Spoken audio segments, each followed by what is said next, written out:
History sometimes repeats itself, and when you look at Edward and Wallis, then at Harry and Meghan, it's hard to ignore the pattern.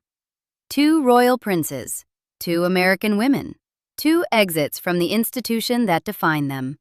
Two couples who became, depending on who you ask, either tragic lovers destroyed by an unforgiving system or selfish narcissists who got exactly what they deserved. But here's the question nobody wants to answer directly, because answering it means taking a side. Was Wallis Simpson the reason for the abdication, the excuse for it, or the scapegoat who took the blame for a man who never wanted the crown anyway? That question matters. It matters because if you can answer it for Wallis, you might be able to answer it for Meghan. And if you can answer it for both of them, you might finally understand whether this is a pattern, a trap that catches certain kinds of women who fall in love with certain kinds of royal men, or whether it's just coincidence dressed up as history. So let's look at the evidence, both camps, all the receipts, and then you can decide which verdict fits. The man who would become the shortest reigning king in modern British history was born on June 23, 1894, at White Lodge in Richmond Park. His full name was Edward Albert Christian George Andrew Patrick David, a string of names honoring ancestors, saints, and patron figures of the realm. History would call him many things. He was the great-grandson of Queen Victoria, the grandson of the pleasure-loving Edward VII, the firstborn son of George V and Mary of Teck. From the moment he drew breath, he was groomed for kingship with a methodology that would strike most modern parents as borderline abusive. Duty above affection, protocol above personality, the systematic suppression of individual desire as the highest virtue of the sovereign class. George V ran his household like a naval ship, cold, exacting, occasionally cruel. The young Edward grew up starved for warmth. His official biographer noted that by adulthood, he had developed patterns that would mark his entire life. An almost pathological need for maternal feminine attention, a tendency toward obsessive attachment, and a deep resentment of the institution that both elevated and imprisoned him. This matters. It matters because when you understand the man Edward was before Wallis Simpson ever entered his life, you start to see that the kindling was already there. She didn't create his dysfunction. She walked into it. The Britain of the 1930s was a nation caught between eras. The Great War had shattered old certainties, leaving a generation of young aristocrats either dead in the mud of Flanders or psychologically hollowed by what they'd witnessed.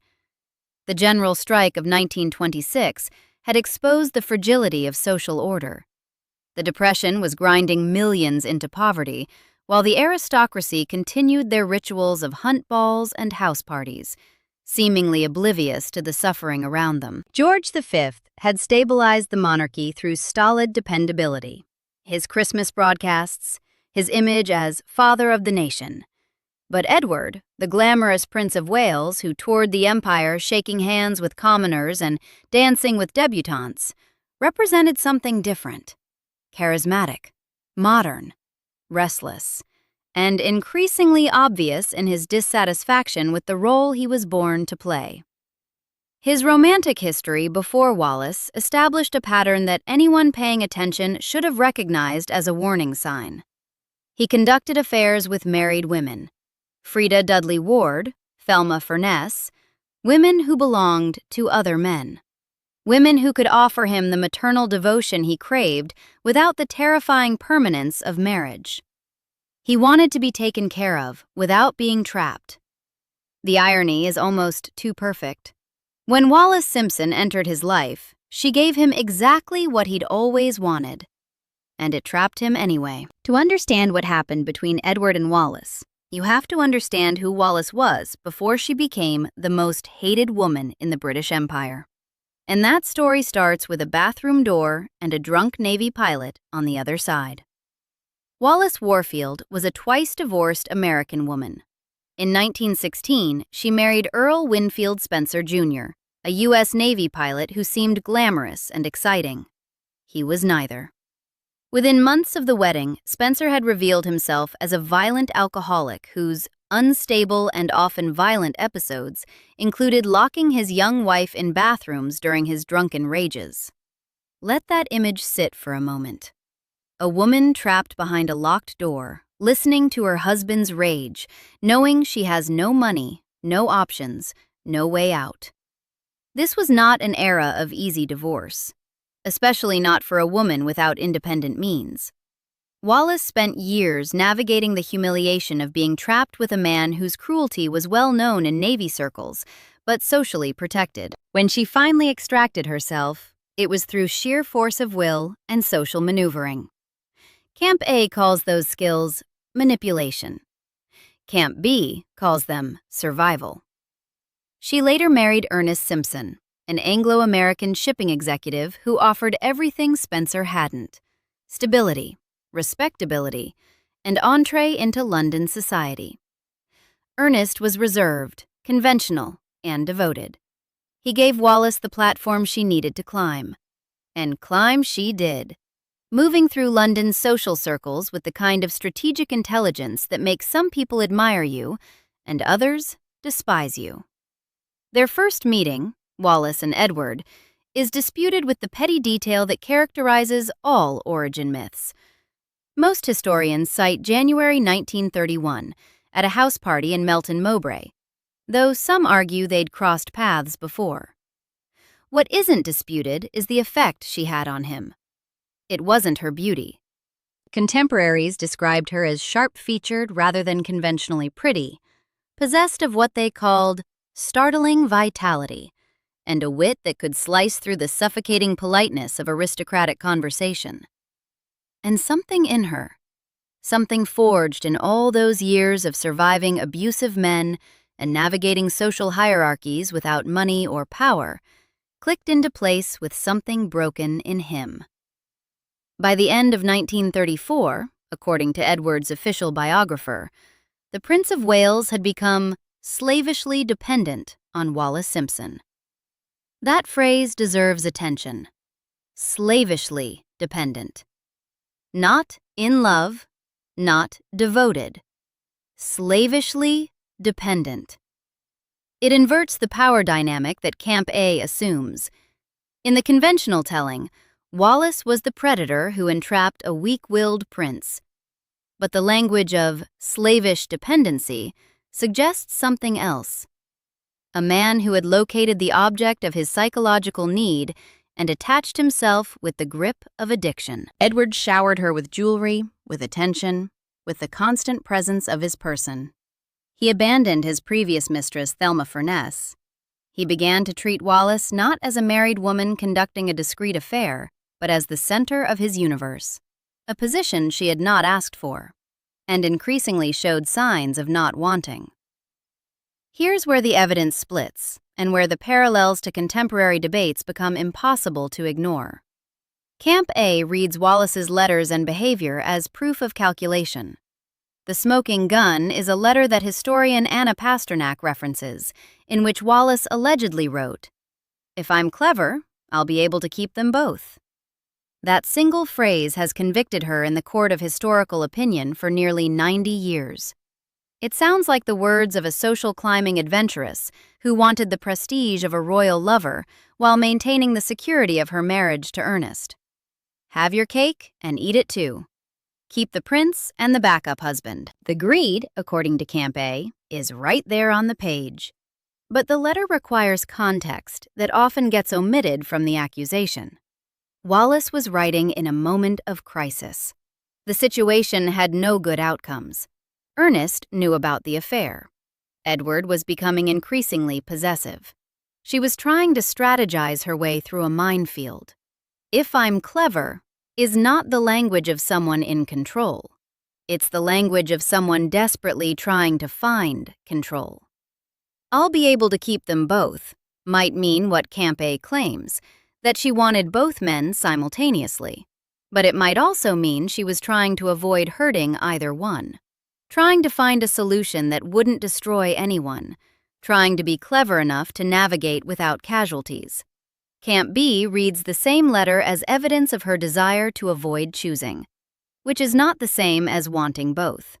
Sir Horace Wilson, who served as prime ministerial advisor during the crisis, didn't bother with nuance. He characterized Wallis as a gold-digging adventuress, selfish, hard, calculating, ambitious, scheming, and dangerous. That's Camp A's Wallis, a woman who orchestrated the destruction of a monarchy for her own glory. But Camp B tells a different story, and it starts with the question nobody in Camp A wants to ask. What were her actual options? By 1935, Wallis Simpson was conducting an affair with the heir to the throne of the British Empire. Not a minor royal, not some distant cousin, the man who would become king. You cannot simply break off a relationship with the future king the way you might end things with an ordinary man. The power differential is absolute. The consequences of displeasing him are unknowable and terrifying. And by every account, Edward's attachment to Wallis had taken on a quality that went beyond romance into something closer to obsession. When you are trapped in a relationship with a powerful man who won't let you go, your survival depends on appearing to want what he wants. Camp B reads the "keep them both" letter not as evidence of greed, but as the desperate calculation of a woman trying to find an exit strategy that wouldn't destroy her. Sound familiar to anyone following modern royal drama? George V died on January 20th, 1936. Edward ascended to the throne as King Edward VIII. His reign would last exactly 327 days, the shortest of any British monarch since Lady Jane Grey's 9-day reign in 1553. From the moment he became king, the clock was ticking toward a confrontation that nearly everyone in Whitehall saw coming, even if the British public remained, for months, completely oblivious. This is one of the strangest aspects of the abdication crisis. The American and European press had been covering the king's relationship with Mrs. Simpson since 1934. Photographs of them together on Mediterranean cruises opened speculation about the nature of their relationship. International gossip columns treated their affair as an established fact, but the British press, bound by a gentleman's agreement with the palace, maintained extraordinary silence. The British people would be the last to know about the crisis that was about to consume their monarchy. The constitutional mechanics matter here because they explain what Edward actually gave up and why the parallel to Harry's departure is both illuminating and imperfect. Edward was not merely a symbolic figurehead. He was the head of state of not just Britain, but the entire British Empire and dominions: Canada, Australia, New Zealand, South Africa, the Irish Free State. Any marriage he contracted had constitutional implications for all of these nations, each of which had to be consulted. And the Church of England, of which the king was supreme governor, did not recognize divorce at all, let alone the remarriage of a twice-divorced woman whose two former husbands were both still living. Stanley Baldwin, the Prime Minister, began delicate communications with the Dominion governments in November 1936. The responses were uniformly negative. The Empire would not accept Mrs. Simpson as queen. A morganatic marriage was proposed, an arrangement where Wallis would be Edward's wife, but not his queen. Rejected.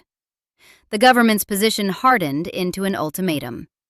Edward could have Mrs. Simpson, or he could have the crown. He could not have both. The key date in the escalation was October 27, 1936. That's when Wallis Simpson's decree nisi was granted at Ipswich Assizes. A decree nisi is a provisional divorce. It becomes absolute after a waiting period, awaiting only the passage of time before becoming final, which meant Wallis would eventually be legally free to remarry. This transformed what had been an embarrassing but technically contained affair into a constitutional emergency. Camp A points to the mechanics of this divorce as evidence of Wallis's calculating nature. It was, by all accounts, a collusive divorce. a staged arrangement in which Ernest Simpson was caught in a compromising position with a woman at a hotel, providing the necessary evidence of adultery for Wallis to petition for divorce. The woman in the hotel was Mary Kirk, a friend of Wallis's, sometimes known as Buttercup Kennedy, after a later marriage. Here's what Camp A finds damning. Ernest and Mary actually fell in love. They eventually married. By all accounts, they were happy together. And Wallis, according to multiple sources, never forgave Mary for this. Think about that. If the divorce was purely a mechanism to free Wallis for Edward, if she was done with Ernest and wanted only the king, why would she resent her friend for finding genuine happiness with the discarded husband? Camp A answers, because Wallis wanted control. She wanted Ernest as a backup, the safe harbor she could return to if the Edward situation collapsed. Mary's genuine claim on Ernest closed that door forever, and Wallis couldn't forgive the loss of her escape route.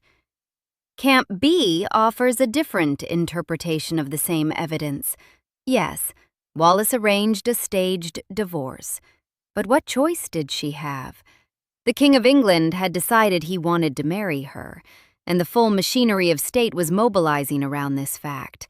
To refuse the divorce would be to publicly humiliate the king, which was unthinkable. The collusive divorce was the cleanest option, the one that protected everyone's reputation, the one that allowed Ernest to maintain his dignity. As for never forgiving Mary Kirk, maybe Wallis's anger wasn't about losing a backup option. Maybe it was about losing her last claim to a life that had been taken from her.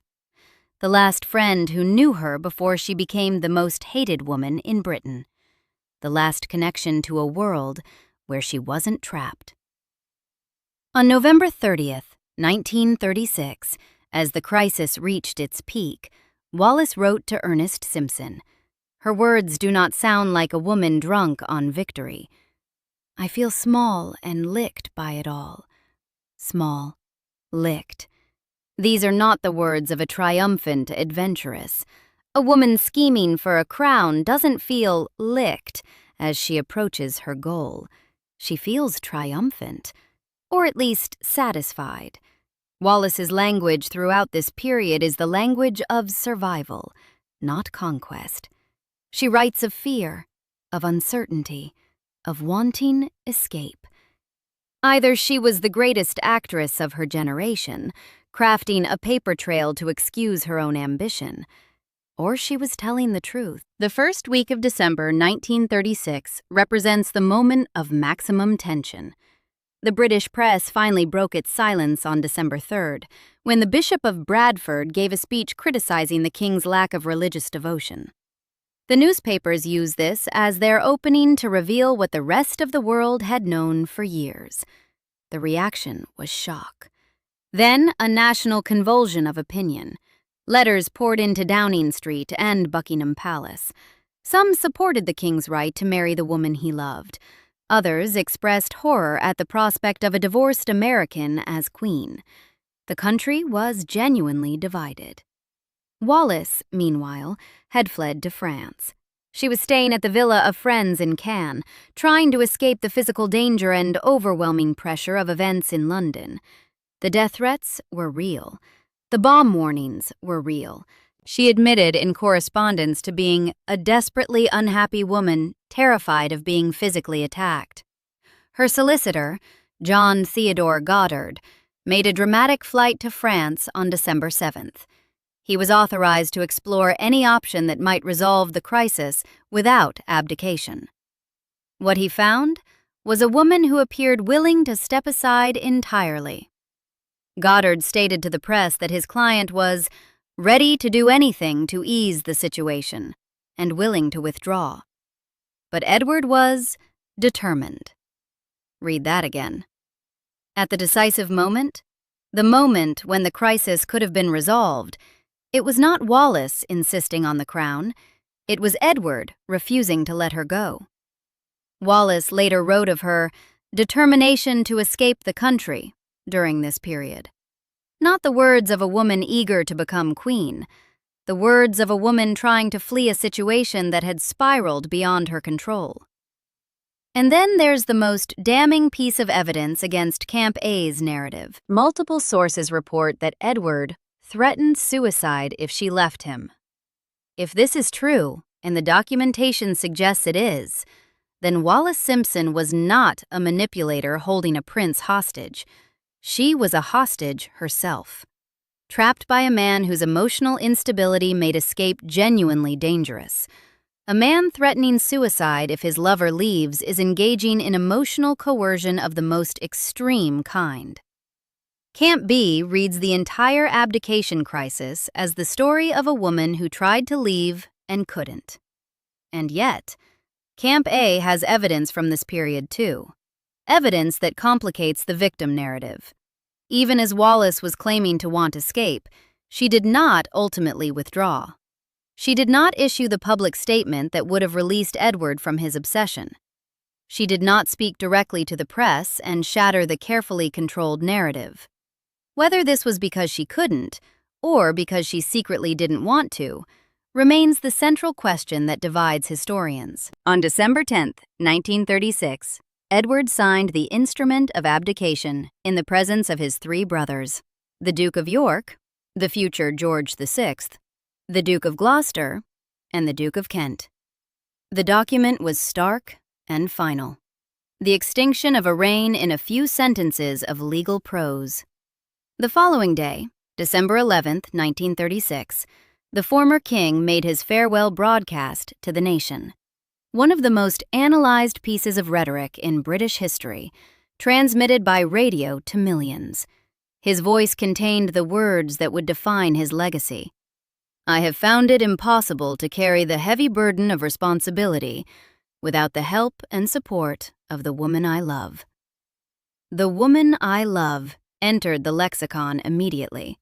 The greatest romantic statement ever made by a British monarch, or the most selfish abdication of duty in royal history, depending on which camp you belong to. But listen carefully to what he actually said. I have found it impossible to carry the heavy burden of responsibility without the help and support of the woman I love. Camp A hears a man publicly blaming a woman for his own choice. Without the help and support implies that the failure was not his inability to carry the burden. It was her inability or unwillingness to help him carry it. He was already, even in his moment of departure, setting up Wallis as the excuse. The reason he would give the world for why he couldn't be king. Camp B hears something different. A man so psychologically dependent on one person that he could not function without her. Not her fault, his pathology. Which reading is correct? The speech doesn't tell us. That's why we're still arguing about it 90 years later. Now we have to address the elephant in the room, the Nazi question. In October 1937, less than a year after the abdication, the Duke and Duchess of Windsor visited Nazi Germany. They toured factories. They were photographed meeting Adolf Hitler himself. The images are damning. The Duke offering what appears to be a partial Nazi salute, the Duchess smiling beside Goebbels. One World War II veteran's assessment, that if Edward became king, we would be speaking German, captures a sentiment that many felt at the time and continue to feel today. This is the bitter taste that some will always have about these associations.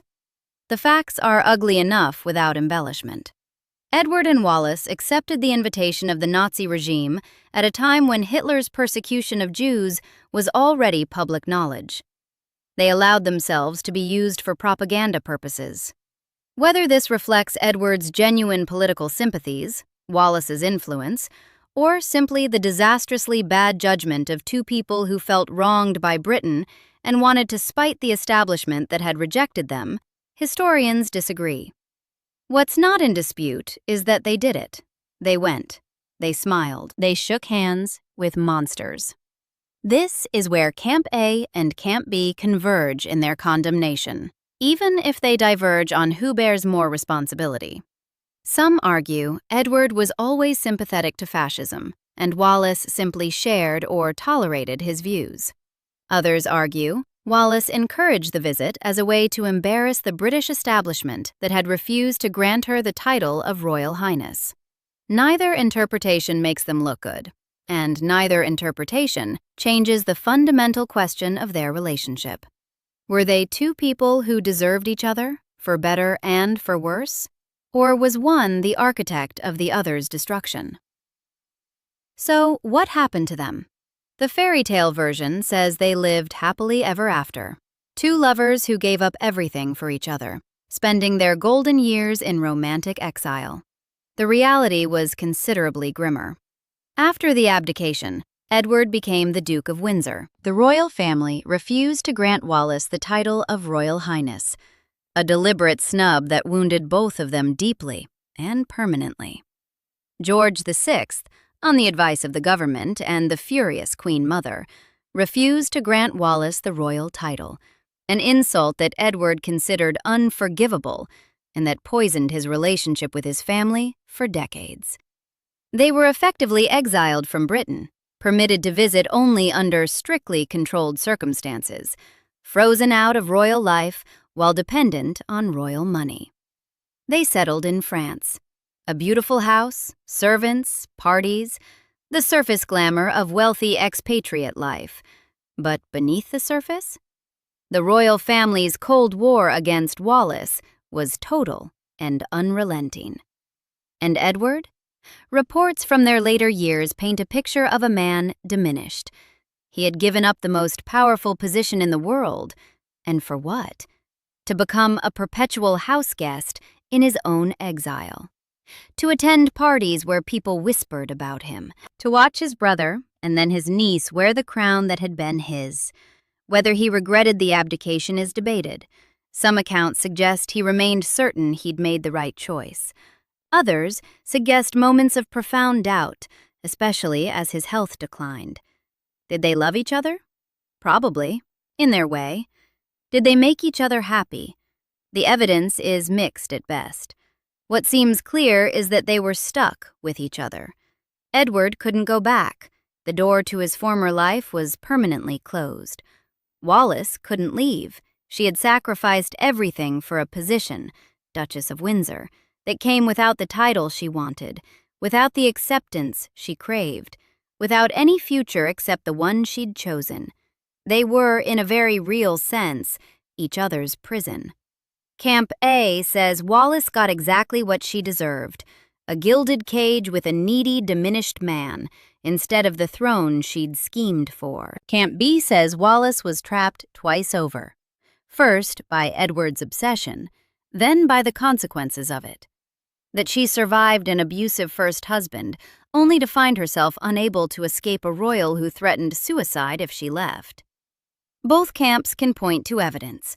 Neither can conclusively prove their case. So let's talk about the pattern. When you look at Edward and Wallis, then at Harry and Meghan, certain parallels are impossible to ignore. A royal prince who never seemed comfortable with his position. A charismatic outsider woman who becomes the focus of blame. A departure from the institution. Exile. Ongoing conflict with the family left behind. Public opinion divided between those who see a love story and those who see manipulation. The question, did they deserve each other, applies to both couples, and it cuts both ways. If deserve each other means they found genuine partnership in a hostile world, two people who chose each other despite everything, then maybe that's a love story. Maybe Edward and Wallis, like Harry and Meghan, were simply two damaged people who found solace in each other, and the world's judgment says more about the world than about them.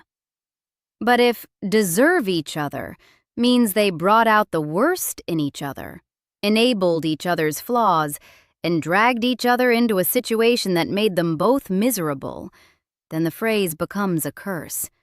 They deserved each other the way two wrong turns deserve each other, the way a match deserves a gas leak.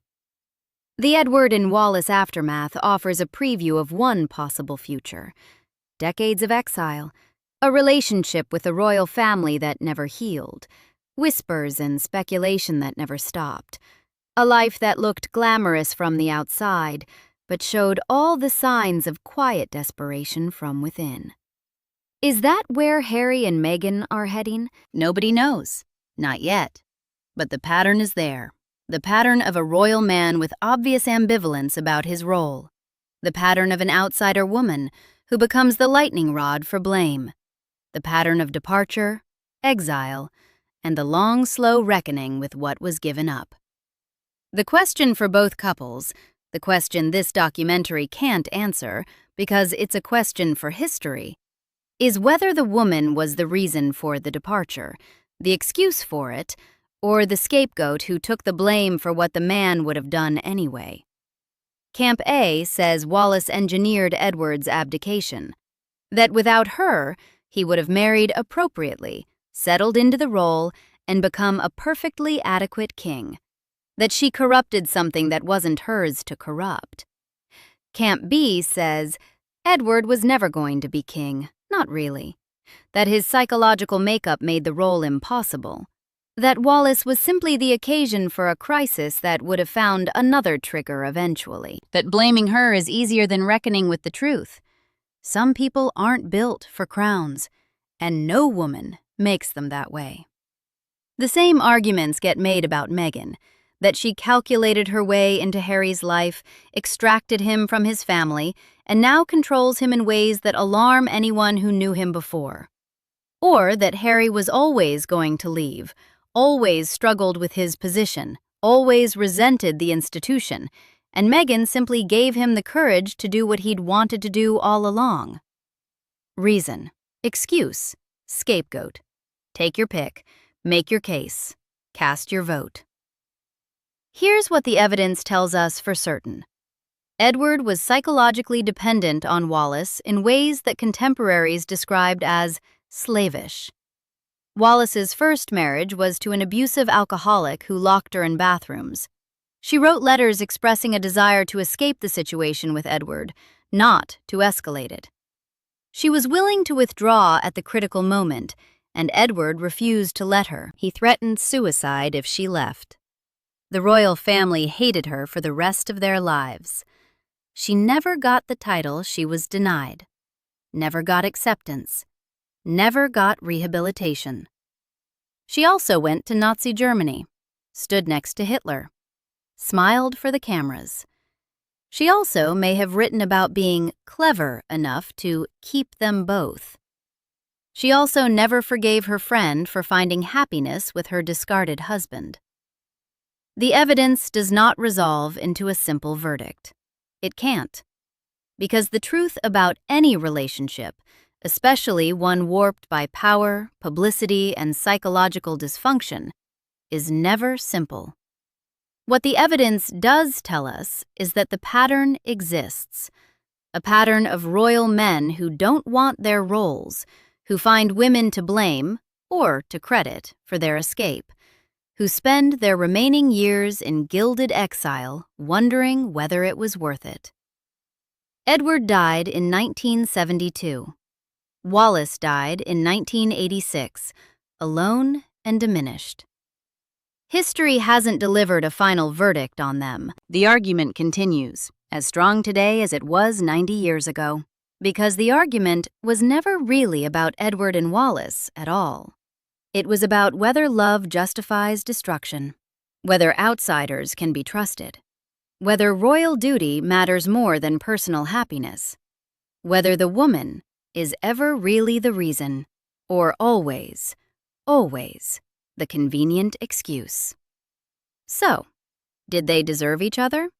Depends on what you think deserve means. If it means they found each other through the wreckage of their respective lives and held on, then yes, they deserved each other the way shipwreck survivors deserved the same raft. If it means they brought destruction on themselves and everyone around them through selfishness and poor judgment, then also yes, they deserved each other the way arsonists deserve burned hands. The same question will be asked about Harry and Meghan, probably for decades, possibly for centuries. Was Meghan the reason Harry left? Was she the excuse, or will she be the scapegoat? The pattern is there. Whether it repeats remains to be seen. History will decide. But history, as we've seen, takes a very long time to make up its mind. And even then, it doesn't always agree with itself. What we can say is this: the story of Edward and Wallis didn't end the way anyone expected. Not the romantic ending their defenders wanted, not the punishment their critics demanded. Just a long, strange twilight, full of what-ifs and might-have-beens. That's the trap at the center of this pattern. Not just the trap of the institution or the trap of the relationship, but the trap of the story itself. Once you become the royal who left, that's all you are. Forever. Edward was the Duke of Windsor from 1936 until his death in 1972. But he was the king who abdicated until the day he died. Whatever happens next with Harry and Meghan, they're already caught in the same trap. The story has been written. The pattern has been established. The only question that remains is whether they'll prove it right, or whether somehow they'll find a way to write a different ending. The evidence suggests the pattern holds, but then again, every pattern holds until someone breaks it. Subscribe for more stories like this.